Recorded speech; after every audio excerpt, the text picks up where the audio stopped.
पाकिस्तान और चाइना के बीच में रिश्ते काफ़ी गहरे हैं।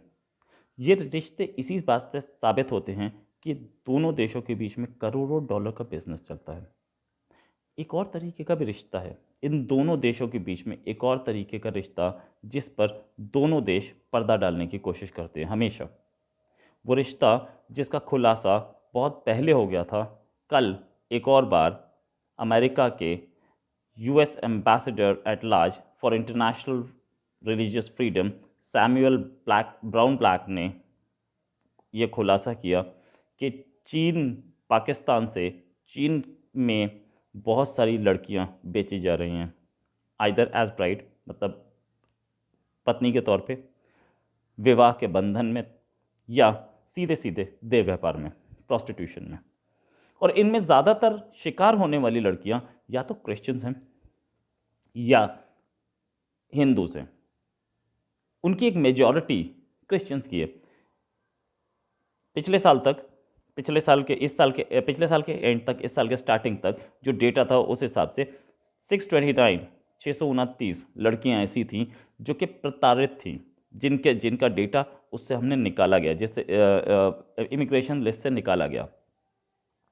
ये लड़कियां चाइना गई शादी होके और इनके साथ वहाँ पर मारपीट की गई, सेक्सुअल अब्यूज़ किया गया, फिजिकल अब्यूज़ किया गया, इनको प्रोस्टिट्यूशन में धकेलने की कोशिश की गई।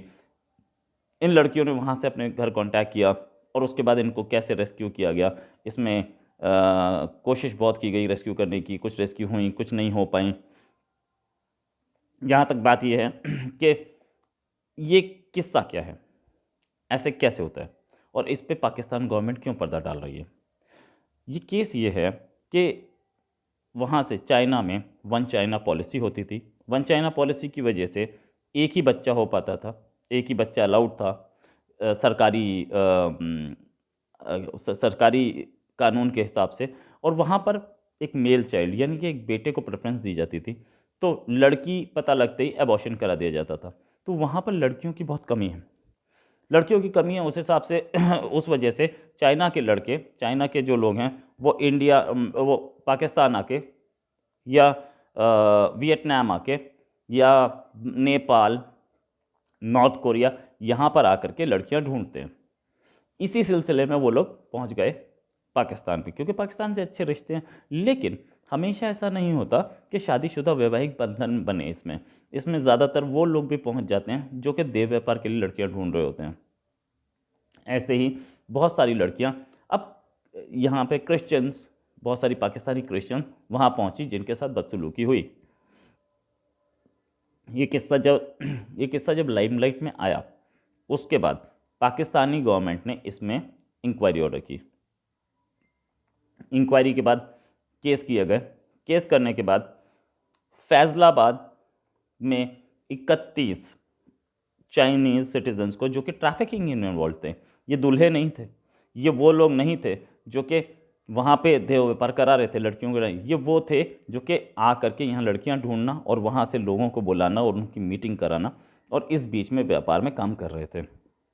31 उन लोगों को बरी कर दिया जिनके खिलाफ सबूत नहीं मिले। ये 31 के 31 चाइनीज़ नेशनल्स थे। अब सबूत क्यों नहीं मिले? सबूत इसलिए नहीं मिले कि इनिशियली लड़कियों ने पुलिस के सामने गवाही दी कि हमारे साथ ऐसे शादी की और वहाँ जाके हमें देह व्यापार में डाल दिया।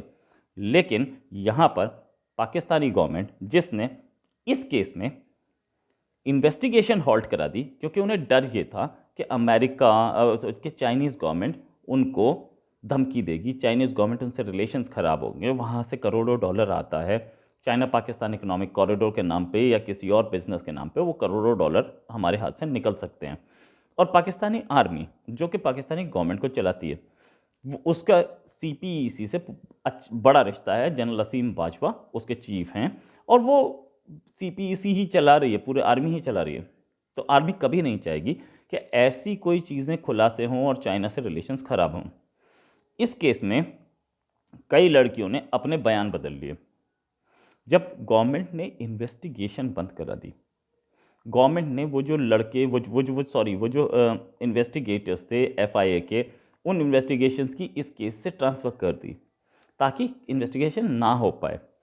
पाकिस्तानी गवर्नमेंट सीधे सीधे चाहती थी कि इन्वेस्टिगेशन ना हो पाए और ये केस बन ही ना पाए। तो लड़कियों को भी बाद में कुछ कुछ पाकिस्तानी अफसरों ने, कुछ मिडलमैन ने, कुछ दूसरे लोगों ने डरा धमका के उनकी आवाज़ बंद कर दी या पैसे दे करके उनकी आवाज़ बंद कर दी और केस ख़त्म हो गया। और 31 के 31 चाइनीज़ जो कि इस केस में मुलव्वस थे, इस केस में फंसे थे, वो सारे के सारे वापस चाइना चले गए। अब एक और बात, पाकिस्तान ने इसमें एक और काम किया, इस केस में मीडिया की रिपोर्टिंग को भी रोका। जो रिपोर्टर्स जाते थे उनको धमकी दी जाती थी, जो चैनल उनको कवर कर रहे थे, जो न्यूज़पेपर से, उनको भी धमकी देनी शुरू कर दी, तो इसकी कवरेज भी बंद हो गई। पाकिस्तान एक ऐसा कंट्री है, अगर आप आर्मी के खिलाफ रिपोर्टिंग करेंगे तो आपकी लाश मिलेगी। ऐसे कई कई लोगों के साथ हो चुका है। सलीम शहजाद एक बड़े जर्नलिस्ट थे, ये मैं सलीम शहजाद की नहीं बात कर रहा, और कईयों की। सलीम शहजाद ने एक वेबसाइट पे लिख दिया था कि कराची में जो अटैक हुआ है उसमें पाकिस्तान के आर्मी के ऑफिसर्स इन्वॉल्व है, उनके 3-4 दिन बाद लाश मिली। तो ऐसे ही बहुत सारे और पत्रकार मारे जा चुके हैं। तो ऐसे में ये इनके लिए रुकवाना बहुत आसान था। हालांकि अब मीडिया रिपोर्टिंग इस पर कम हो रही है, लेकिन जैसे ही मीडिया रिपोर्टिंग कम हुई और इन केसेस में इन्वेस्टिगेशन हॉल्ट हुई, तो ये ट्रैफिकिंग ज़्यादा बढ़ गई। अब ट्रैफिकिंग उससे डबल स्पीड से हो रही है। चाइनीज़ फॉरेन मिनिस्ट्री से जब पूछा गया इस केस में, तो चाइनीज़ फॉरेन मिनिस्ट्री ने बोला कि हमें ऐसी किसी लिस्ट के बारे में नहीं पता। पाकिस्तान ने जो 600 से ज़्यादा महिलाओं की लिस्ट बनाई है, उसके बारे में हमें कुछ नहीं पता। हम चाहते हैं कि दोनों कंट्रीज़ के रिलेशंस अच्छे रहें।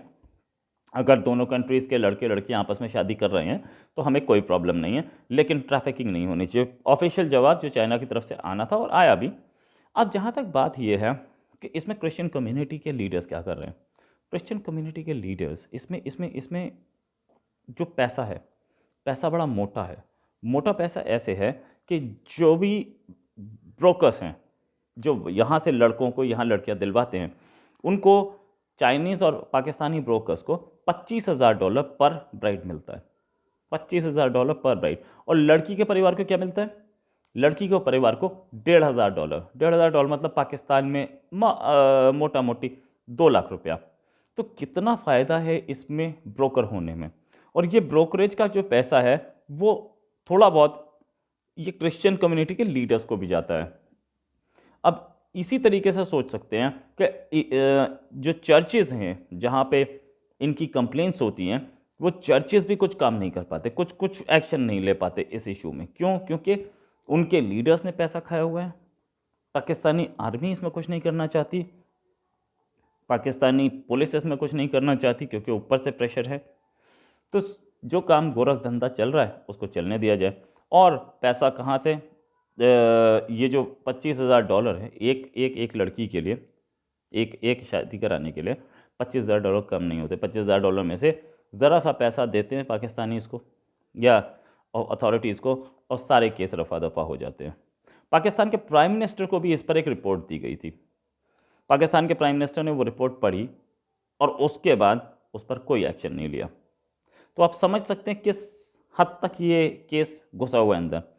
अब एक क्वेश्चन ये उठता है कि ये सिर्फ क्रिश्चियन लड़कियों को ही क्यों टारगेट करते हैं इस काम के लिए? क्रिश्चियन लड़कियों को इसलिए टारगेट किया जाता है कि ये क्रिश्चियन वहाँ पे पाकिस्तान में हैं कौन? ये वो लोग हैं जो कि सबसे गरीब तबके के लोग थे, वो लोग जो कि अंग्रेज़ों के टाइम पे क्रिश्चियन में कन्वर्ट हो गए थे, और आज भी क्रिश्चियंस वहाँ के सबसे गरीब तबके से हैं और बहुत कम हैं। सारे के ज़्यादातर क्रिश्चियंस जो हैं वो झुग्गी झोपड़ियों में रहते हैं वहाँ पर। तो इसी से माना जा सकता है, इसी से समझा जा सकता है कि क्रिश्चियंस में पढ़ाई लिखाई की कितनी कमी है वहाँ पर, और क्रिश्चियंस में कितनी कमी है वहाँ पर रिसोर्सेज की, फाइनेंसेस की। ज़्यादातर झुग्गी झोपड़ियों में रहते हुए लोग उनकी गरीबी का फ़ायदा उठा के चाइनीज़ों ने ले जाते हैं। और क्योंकि मुस्लिम्स नहीं हैं इसलिए मुस्लिम लीडर को भी कोई फ़र्क नहीं पड़ता, क्रिश्चियंस जा रहे हैं जाने दीजिए। ऐसी थिंकिंग वहाँ के लीडर्स रखते हैं। वो तो हमेशा सिर्फ मुसलमान से तोलते हैं हर चीज़ को। जहाँ तक बात ये कि क्या पाकिस्तान इसको रोकने की मूड में है? नहीं, पाकिस्तान इसको रोकने के बिल्कुल मूड में नहीं है। पाकिस्तान का सिर्फ एक मूड है, पैसा आना चाहिए कहीं से भी। वो उसके लिए कुछ भी कर सकता है, चाहे अपनी लड़कियां बेच रहे हैं, चाहे कुछ और कर रहे हों, चाहे ड्रग्स बेचों, चाहे वो हथियार बेचे, चाहे कहीं पर मर्डर कराए, चाहे अपने ही कंट्री में ब्लास्ट करवाने पड़े, लेकिन पैसा आना चाहिए। इस हद तक पाकिस्तान में मॉरल्स गिर चुके हैं, वहाँ की मिलिट्री बैक्ड गवर्नमेंट्स के, वहाँ के सरकारी मुलाजिमों के, वहाँ की आर्मी, नेवी, एयरफोर्स और पुलिस के। तो इस जो इसके पीछे, इस पूरे नेक्सस के पीछे मैरिज ब्यूरोज थे, जो कि कराची में 2 मैरिज ब्यूरो, और एक मैरिज ब्यूरो तो वहाँ के एक मदरसे में चल रहा था। अब मदरसे भी इसमें इन्वॉल्व हैं। अब आप ये समझ लीजिए कि क्या सूरत हाल है उस कंट्री का, जहाँ पे मदरसे इन्वॉल्व हों लड़कियों को बेचने में।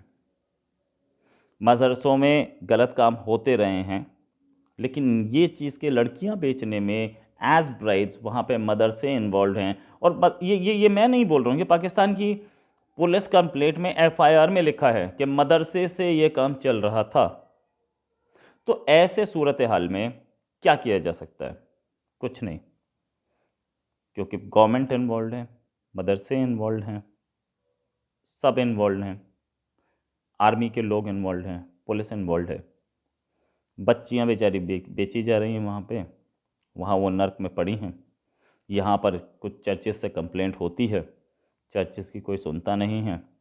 क्रिश्चियंस को वहाँ पर नाली साफ़ करने का काम, गटर साफ़ करने का काम, ये सारे काम मिलते हैं। क्रिश्चियंस को कोई बहुत बड़ी पोस्ट पे कोई क्रिश्चियन दिखता नहीं है, क्रिश्चियंस की कोई सुनता भी नहीं है। तो ऐसे सूरत हाल में क्या इंसाफ मिल पाएगा? बहुत मुश्किल है। वैसे सूरत हाल इस समय क्या है? फैज़लाबाद और लाहौर 2 शहर ऐसे हैं जहाँ पे पहले 2 की कंप्लेंट हुई थी, अब कई और मैरिज ब्यूरो ऐसे खुल गए हैं चाइनीज़ लड़कों के लिए, जो कि ये फैसिलिटेट कर रहे हैं, और ये काम धड़ल्ले से चल रहा है। पाकिस्तानी लड़कियां अब भी चाइना जा रही हैं और जिस्म फरोशी में धकेली जा रही हैं। जय हिंद।